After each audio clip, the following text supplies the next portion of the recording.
Chapter 1. In the time of the first planting of corn, there will come a tribe from the bay of the Chesapeake. This tribe will build their longhouses on the land of the Powhatan. They will hunt and fish and plant on the land of the Powhatan. 3 times the Powhatan will rise up against this tribe. The first battle will end, and the Powhatan will be victorious. But the tribe will grow strong again. The Powhatan will rise up. The second battle will end, and the Powhatan will be victorious. But the tribe will grow strong once more. The third battle will be long and filled with bloodshed. By the end of this battle, the Powhatan kingdom will be no more. Prophecy delivered to Chief Powhatan, ruler of the Powhatan Empire, by his trusted priests, sometime before the Christian year 1607. London, England, October 1606. My feet slap bare and cold on the cobblestones. I'm breathing hard from running. I turn the corner. The street is dark, empty. It's my chance. I find the right door under the sign with 3 gold balls. I've carried a rock with me. I slam the rock down hard on the padlock, pounding until it breaks free. Inside the pawn shop, it is quiet and musty. It smells of old wood and candle wax. There's the locket displayed on a piece of beaver felt. I close my fingers around the cool, smooth silver. I haven't touched it since the day she died. Mine. It should have been mine, because it was hers. I pull, but it is wired down tightly. I hear footsteps outside. I panic, yank on the wire. Too hard. The wire slices my hand. I see my blood drip, but the locket is in my grasp. You, boy! A man lumbers into the shop. It's the shopkeeper's come from his house across the street. He lunges, grabs me, but I'm too fast. I squirm away and run, escape out into the fog, and I'm lost, disappeared. I walk along the docks, past the dark hulks of ships, bobbing slowly. My heart is still racing. I try to calm myself. I listen to sailors laughing and arguing, their card game stretching into the night. I even venture a whistle. Nothing fancy, just my own tune. The shopkeeper will not find me.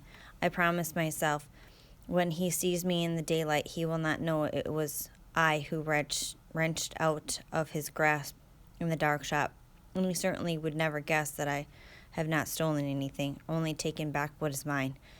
It should have been given to me when she died, this locket of my mother's. This will bring a pretty penny, they said at the poorhouse. It will pay for some of the extra food you eat. Can I help it if I'm always hungry?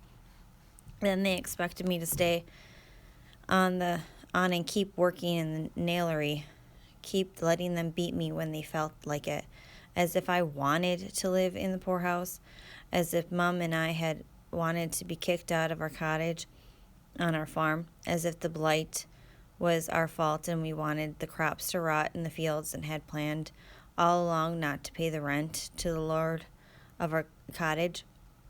But I chose the streets instead. I'd rather dig in the garbage heaps with the rats for my meals. Who knows? Maybe my mum would still be alive if she hadn't been a widow and hadn't had to work so hard. First for the greasy, fat gentleman who owned our farm and cottage, and then, after we'd been kicked off, making nails for 12 hours a day to pay our way at the poorhouse. Maybe she would still be alive if she'd had an easier time of it. Not my father, though. He would have drunk himself to death no matter what. I found my favorite hollow near the London Bridge. Spiked on a pole atop the bridge is the severed head of a traitor, a man who betrayed the crown of England and paid for it with his life. I turn my face away so I don't have to look at those dull, staring eyes. I curl up to go to sleep. For this one night, the locket is around my neck, hidden under my shirt. One night. A sharp kick to the ribs waked me.